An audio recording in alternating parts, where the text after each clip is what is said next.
For years, I've stayed in a very specific lane when it came to gaming. If it has bright colors, double jumps, or farming, I'm usually in. I value my sleep and I value having a low heart rate. My brain just refuses to process stress as entertainment. But I couldn't ignore the Resident Evil 4 remake. My friends, the algorithm, the whole internet, it was basically a massive peer pressure campaign. So I gave up and I bought the game. Now that I'm done with it, I have some thoughts. Some are about how good this game really is. Some are about the trauma it made me endure. Some are questions for Capcom's art team. Because who the fuck makes enemy designs like this? Most Resident Evil games are about sci-fi labs and politics. This one feels gross. The premise is simple.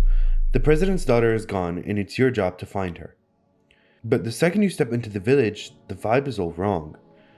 It's gray, it's muddy, and it smells like rot through the screen. The game makes the world feel hostile before you even fire a gun. And then, the locals. The Las Plagas parasite changes everything.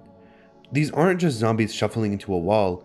They talk, they flank you, and they whisper. When you hear them shouting orders in the distance, it's terrifying because they're smart. They're a hive mind, and you're a foreign object they need to remove. The cult Los Illuminados actually feels like a cult now. In the original game, they were a lot more campy. Here, you see their shrines, the notes, the rituals. It makes it feel real. The village works because it's grounded, but Resident Evil 4 knows it can't keep that kind of tension for the entire game without it becoming exhausting, so it gives us faces to hate. First of all, you have Mendez. They call him the Big Cheese. This guy is straight out of a slasher movie. He's 8 foot tall, bulletproof, and stalks you like Mr. X. Every time he shows up, the game stops being a shooter and turns into a chase scene. He represents that initial dread, that unstoppable force that makes you feel small. And then you reach the castle. And this is where the game pulls a magic trick. It swaps the slasher vibe for a more Dark Souls energy. The mud is gone, and now it's a velvet gold and cultist chanting in Latin. The enemies aren't farmers with pitchforks, they have shields, crossbows, and catapults. The game demands you to stop panicking and start thinking. And presiding over this madness is Salazar. If Mendez is the horror, Salazar is the theater. He's a tiny powdered wigged little tyrant with a Napoleon complex. In the original game, he was funny. But in the remake, he's just annoying.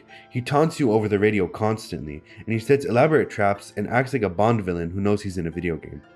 This was important because it keeps the game from taking itself too seriously. If Resident Evil 4 was just 15 hours of misery, I probably wouldn't play it. But it's not. It's 15 hours of misery mixed with nonsense.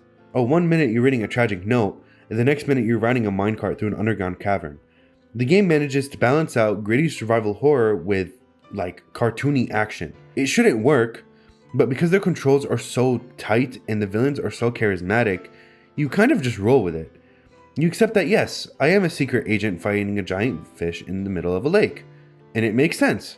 And to survive this madness, we control Leon Kennedy. Leon is peak I'm tired but I still have a job. He isn't a superhero, he's just a guy. The game sells it perfectly.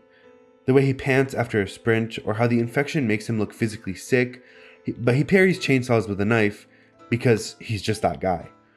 And then you have the objective, Ashley. In a game full of monsters, Ashley is the anchor. She gets scared, she panics, and she acts exactly like how I would act in that kind of situation.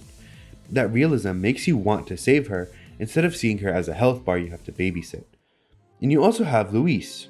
If Leon is the tired professional, Luis is the chaotic comic relief. At first, the game frames him as this shady, arrogant rogue. He smokes, he makes bad jokes, and he feels like he's in a different movie than everyone else.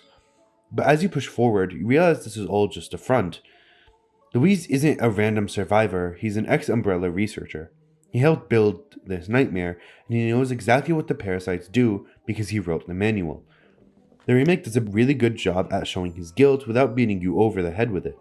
He's not helping Leon because he's a good guy, he's helping because he's trying to clean up his own messes before he dies. The cavern fight is amazing for this. For 5 minutes you aren't alone, and you have a partner.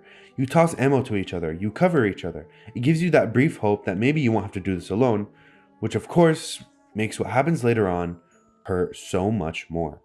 And finally, standing above them all is Ada Wong. If Leon is playing a survival horror game, Ada's playing a spy thriller. There's a hilarious gap in competence between them. While we're down in the mud counting bullets and eating raw eggs, Ada's basically playing 4D chess. She's the only one on the entire island who actually knows what's going on. Leon has to solve a 3-part puzzle to open a door, and Ada can just zip over the wall. Leon gets trapped by the village, and Ada will ring the church bell to save him. Leon needs a ride, Ada has a boat. She is the shadow operator. Without her, Leon will probably die in chapter 1. It's just that simple. But the real hook here is their relationship. This is the most toxic, tragic romance I've ever seen in a game. You see it in their faces. Leon wants to trust her. He desperately wants to trust her. But he knows he can't. And Ada clearly cares about him. She goes off mission constantly just to save his life. But she's a professional first. The tragedy of Ada Wong is that she's perfect at her job, and her job requires her to be alone. She will never give him a straight answer, and he will never stop chasing. It hurts, it's messy, and it adds a layer of sadness to the game that I honestly wasn't expecting.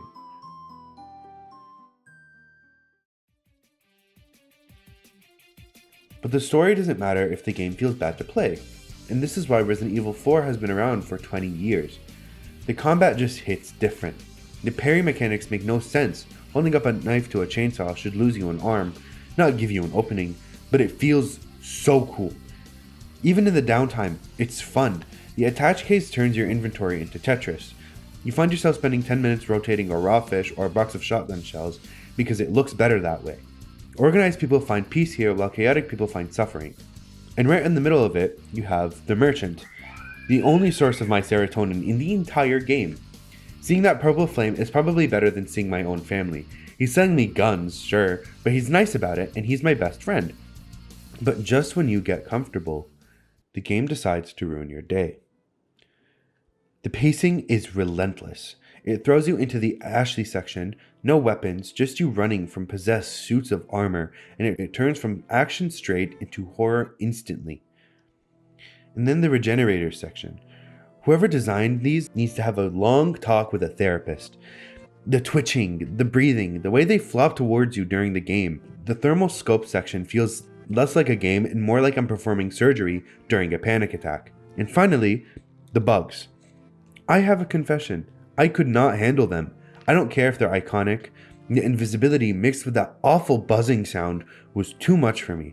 So I did what any rational person would do, and I turned them into Beedrill. Was it immersion breaking? Yes. Did it break the carefully crafted horror atmosphere to see a giant Pokemon buzzing at Leon? Yes, absolutely. Did it let me finish the game without crying? Also yes. I'm not gonna sacrifice my sanity for a stupid video game. Resident Evil 4 is one of the best action games I've ever played, even though I hate stress. It feels intentional. Every scare, every bullet, every quiet moment with the merchant feels earned. It's fun, polished, and it occasionally makes you question your life choices, which is exactly what a good horror game should do. Even if you're a coward like me, it's worth the ticket. Just mod the game if it becomes too scary. I won't judge you.